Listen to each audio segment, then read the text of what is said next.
Welcome to Manager Tools. Don't vote.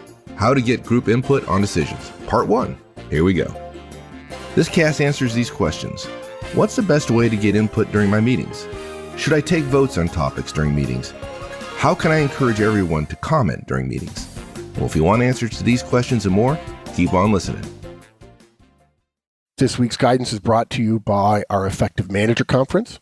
Our guidance is about getting input from your directs, and the best way to do that is to get to know your directs and create a performance-driven culture. You can learn how to do that, as well as how to give feedback and coach and delegate at our Effective Manager Conference. Over 100 every year, all across the U.S. and overseas. Come see us and learn how to implement the Manager Tools Trinity. I find meetings interesting in terms of how managers do it, particularly when trying to get input on decisions. And too many managers, in my experience, they seek consensus, or they just squash all input, or they ask for votes, right, when seeking input on decisions and meetings. And ultimately, what we want is a decision that's going to be implemented effectively, and how you get there is important. Yeah, and voting is dumb. It's the dumbest of the dumb. It's a special category of dumbness. We have 5 pieces of guidance this week. First of all, don't vote. We're going to crush that bad idea like a grape. Don't seek consensus, despite what you may have been told, despite what your executives say they do. What you do is ask for individual recommendations. Your input as the manager comes last. And here's a surprise, according to a bunch of managers I talked to recently, there is no need for you to make the decision during the meeting where you receive input on recommendations. You can separate the two. Okay, so let's get to the first one, because I don't know that we ever crushed anything like a grape before. So that sounds pretty violent. I know. I think that's wrong. Ideas should be crushed. I mean, come on.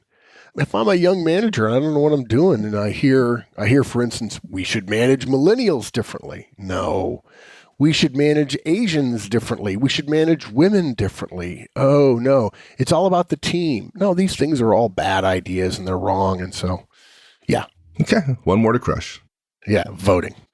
Now, look, we understand why people vote, because it's a process for making a decision that's well understood. Everyone understands it. It's well regarded in the systems that are intended to provide a process of voting. But the classic mistake that managers make when asking for input on a decision is to take a vote.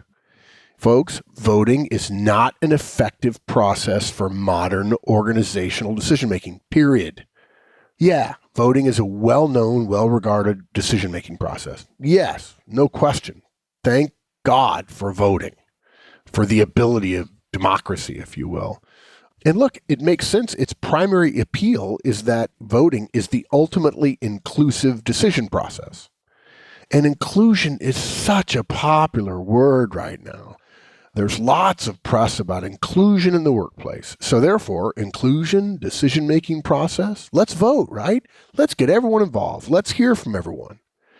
Folks, look, the idea of inclusion is great, and therefore voting. But it's misapplied. It's like offering steak for dessert or a pair of shoes to serve as a hat for somebody. Voting is a wrong time, wrong place application when it comes to workplace decisions. And when people talk to me and they say, oh, I heard you say that before, I'm surprised voting is so good. We need to live in a democracy. I said, no, we don't. I'm talking to an American now, but it's true virtually all. We don't live in a democracy. In a true democracy, everyone votes on everything. What's fascinating about that is most modern democratic governments are actually republics. Meaning, no, really, not everyone votes on everything. We vote on people who get to make choices for us, which is interesting, which implies some sort of hierarchy of power, which, oh, by the way, large organizations have, in case you're wondering. Look, inclusion alone doesn't make for good organizational decisions. It doesn't. I mean, we'd like to hear from people, but the idea that people are told your input will make a difference in this decision. My decision will change based on your input is ludicrous. Right.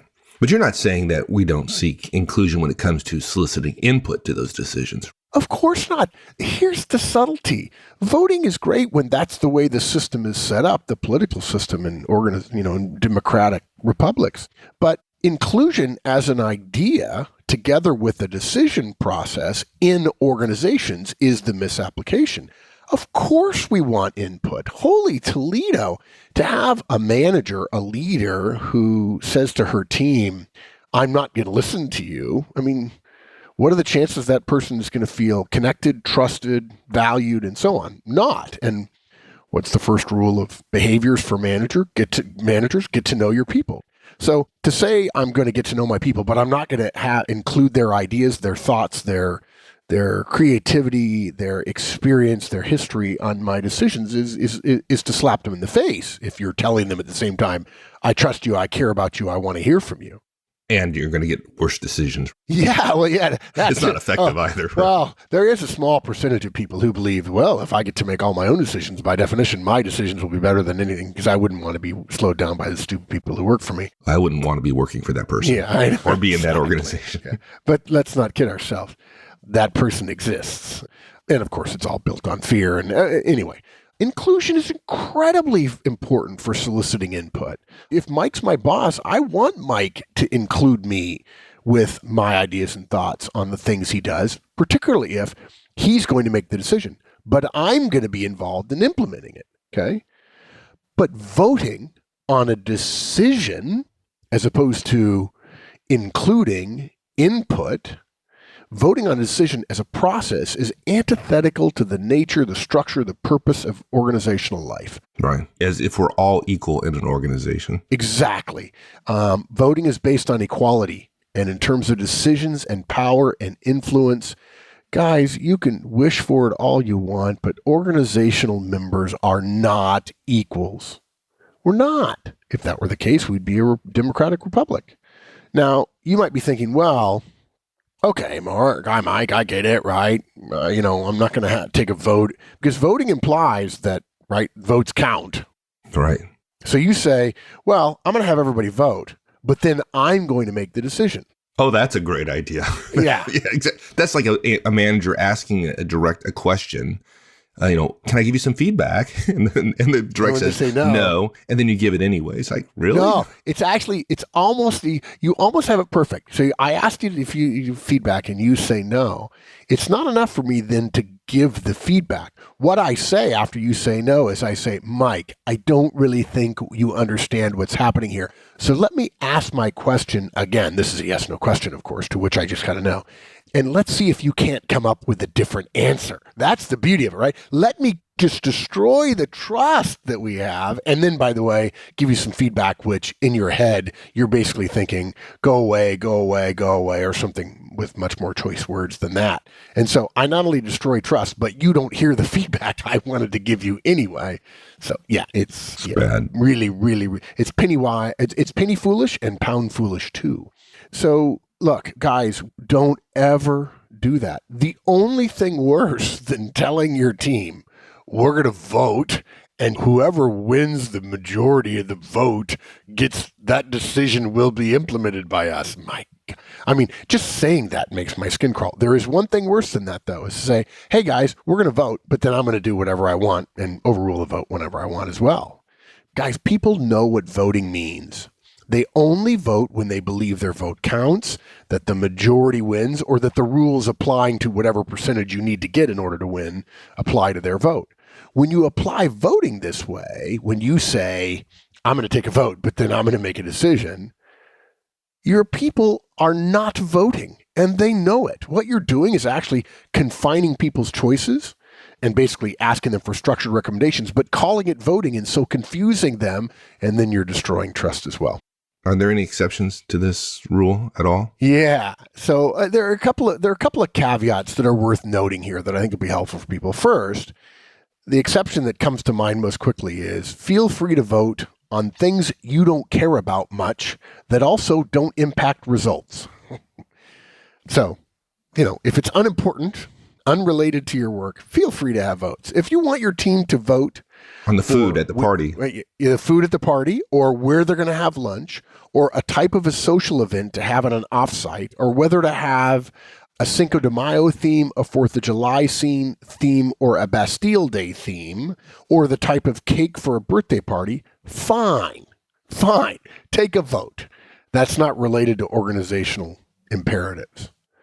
On the other hand, guys, hear me on this, because some managers go to meetings and they hear CEOs taking votes. Folks, if your CEO ever asks for a vote on something, it means either that A, she wants to see who thinks what by forcing a vote, and the vote count won't matter anyway, or B, because she really just doesn't care about whatever's being voted on. Whereas if she cared, she'd say, I'm going to make the decision, and the decision is X or Y or Z. Well, there's one other possibility, dude.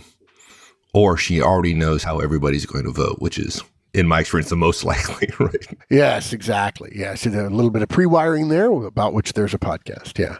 Guys, a couple other thoughts just before we move on from voting and go to consensus.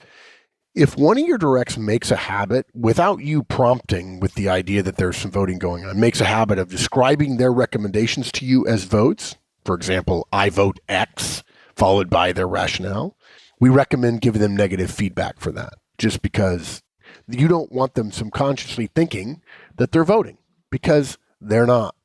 And one more thing about voting. To apply voting amongst your team to your decisions as a manager, I can assure you folks, would appall the executives above you. It's the equivalent of allowing only one person to make all the decisions in a democracy. And that should appall most people who understand democratic thinking. So if one person got to make all the decisions in a democracy, that's the equivalent or the converse of everyone voting in a vertical organization. Senior executives would say, no, we gave you managerial authority so you could make the decisions. We're not against having you vote on trivial stuff, but on the important stuff, this is not a voting organization. This is a performance-driven organization. And some people aren't knowledgeable enough about the subtleties of the situation or the marketplace or the customer or the competition to know enough to cast a good vote. And we're not stupid enough to suggest that voting is an official process. And I remember, Mike, when the first sort of meeting software came out, one of the very first things they put into the software, it was when meeting clocks were invented, where everybody would come into the meeting and they put their name into the software for the meeting, and the software connected to the HR system and so knew how much they were getting paid. And so the clock would tick not minutes or seconds, but dollars. And you would see how expensive meetings are. But then in addition, what they put in was voting software. And I can remember very clearly, I was in Nashville, Tennessee, great big American company, healthcare company. And these managers were loving this stuff and they were doing all this voting. And this EVP who I was working with says, what are you voting for? And they said, well, you got us this software. The software's really great. We thought that was your way of saying you were supposed to vote. There's this way you click this clicker and it votes, and it puts it on the screen in real pretty graphs about who voted for what, or what. You can either have individual votes shown if you want a public ballot, or you can have private ballot and just show the voting score, who won and who lost, kind of thing. And the EVP said, are you children? Have you never voted before as adults, and so you finally get to click a clicker to vote and you think this is a big deal? No, we don't vote. The fact that there's that tactic or that ability in the feature in the software doesn't imply we should use it. And everybody was just like, oh, we thought you wanted us to vote. No, I don't want you to vote. I want you to make decisions. Yeah, I tell you, that kind of assumption people make, I know, unintended consequences of decisions. Yeah, exactly. Sometimes it's like, oh, I didn't mean that. I think you've squashed the grape of voting. You squashed I'd like to think so. It's dead. It's done. It's wine. Folks, please write me at customerservice@manager-tools.com if you disagree, and we'll be happy to discuss that with you. Okay, good. Yeah, send those to Mark. Those will all go to Mark. They will not go to me. M.A. Horstman at manager-tools.com. That will also get to me. Well done. And I hope you take him up on this, because I would. He's going to rub it in. That should be fun. This is like an over and under vote. What's the over and under vote? 500? I hope your inbox just gets crammed with email. That'd be awesome, folks. And you don't have to send me an email to tell me you did it. I'll make it easy on you, Mike. I'll blind copy you on everyone. Excellent. Okay, so let's talk about, I think, is another popular decision-making process that is commonly misapplied in vertical organizations, and that is consensus building. Yeah. The biggest reason for consensus being misapplied is actually a misunderstanding of what consensus is. Consensus in most people's mind is mistakenly believed to imply that everyone is in agreement. And in a way, this misunderstanding of consensus has caused it to become a soft version of voting, a sort of no vote counted. We didn't count votes, but we have unanimity. In fact, I've heard people say, oh, it was consensus. Everyone said yes. That's not consensus, right? Consensus is not everyone agreeing. No, in fact, it's the absence of disagreement is consensus. Consensus means no one disagreeing strongly enough to justify stopping what the plurality or the majority thinks. Consensus is the absence of strong disagreement. And here's the thing, if you haven't schooled your team on what consensus is, you can literally set yourself up for one person believing, if they have the standard wrong definition of consensus, that one person has the ability to stop any action going forward until their interests are addressed. And if you have somebody who has a lot of experience, is perceived to be untouchable, knows somebody more senior, is in a critically important role, who also has not been told that there are two requirements for everybody in every job, which is get your job done and be a functioning, effective member of a team. And that person is a genius, say, at IT architecture. Look at that. It just popped into my head. And he or she struggles to get along with people and is irascible and difficult and so on. They could easily see this as, no, I'm sorry, I'm not on board. There are 3 things that need to happen for me in order to be on board with this. And because you've said consensus is something you're going to do, when you realize that what he or she is asking for is significantly damaging to the implementation of your plan, that you simply overrule him or her, you've now said, I'm only going to do consensus when it's convenient for me or where he doesn't disagree. They actually will redouble their efforts. You'll have less and less satisfaction with them, with fellow team members, and with you as well. And they may not talk very much, but they'll either start looking for another job or complain about you to the senior people with whom they're friends. And unless you've really built great trusting relationships, it's possible with consensus that your process for soliciting input will reduce the effectiveness of your decision, because your directs will disagree with you and will have disagreed publicly in a process that they believe gave their input significant enough weight that they could say, no, you can't go forward, because consensus is sort of like a soft form of unanimity. So for consensus to work, you have to have people who are intelligent in decision-making processes to understand that consensus means the absence of strong disagreement. And so if I'm not on board with plan A, but I can understand why everybody else is on board with plan A, and I see there are concerns, but there are 6 other people on the team and they generally are in favor of it, they're all supporting it, then what I do is I, in a way, count votes if we want to mix the 2 concepts, and I realize, yeah, okay, I'm not going to fall on my sword about this. I am not willing to say what you guys are doing is morally, ethically, somehow operationally disastrous. And because I don't have that level of disagreement, I say, okay. And now we have consensus. But it's not unanimous, and it's not a vote, and it's not everyone agreeing. It's just, I actually don't agree that this is the right plan. I just don't disagree strongly enough that my disagreement is enough that I get to stand like Horatio at the bridge and say, you shall not pass. And if you have somebody on the team who's not knowledgeable, and particularly, I hate to say it, if they're insecure, they're going to block your stuff regularly. And they're going to tell their friends, we use consensus in voting, and I can stop anything I want. All I have to do is stand up and beat my chest loud enough. And even if they don't, and I think this problem applies to both voting and this incorrect view or definition of what consensus is that if you remember that decisions are not just choices, but the implementation of that choice as well. Exactly. If you mess this up using either the 2 things we're recommending against, the chances are you might get a good choice out of it, maybe, but if it's implemented poorly, your decision was a good one. And these 2 methods really lead to that, right? It's not just a decision. You got to actually get it implemented. Yeah, listen to what Mike said. If your implementation is poor, your decision was bad. Because a decision is a choice and the activity to implement the choice.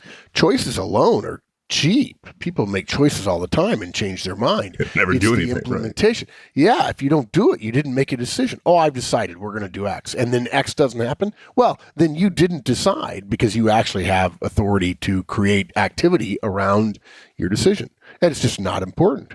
So therefore, you have to choose and implement both. And if the implementation is messed up, the decision is bad. And you could argue it was the right choice. Yeah, you don't get paid for choices. You get paid for decisions, which include implementation, which mean results in the marketplace or within our organization or sub-organization or whatever. So the choice being right is only half, and I would argue in most cases less than half of the battle. And if you choose the wrong process, the wrong decision support process, if you don't get good implementation, all the good choices in the world are wasted. Thanks, everyone. That's it for this week. We'll finish this one up next week. In the meantime, have a great one. So long. If you enjoyed this podcast and you want the how-tos of management wherever you are, check out the free Manager Tools mobile app. It's available on both iOS and Android devices. Go to the Apple Store or the Google Play Store and download the Manager Tools app. Just search for Manager Tools in the respective store, or go to the Manager Tools website, www.manager-tools.com, and you'll find the links on the bottom of the homepage. Once you've installed the Manager Tools app, you'll have access to all the Manager Tools and Career Tools shows anytime, anywhere you want. With easy searching of podcasts by category, using the map of the universe, or using built-in search functions, it couldn't be easier. Additionally, if you're Manager Tools personal licensee, you'll have easy access to all the show notes right from the app whenever you want. Go to the App Store and download the Manager Tools mobile app. You'll be happy you did.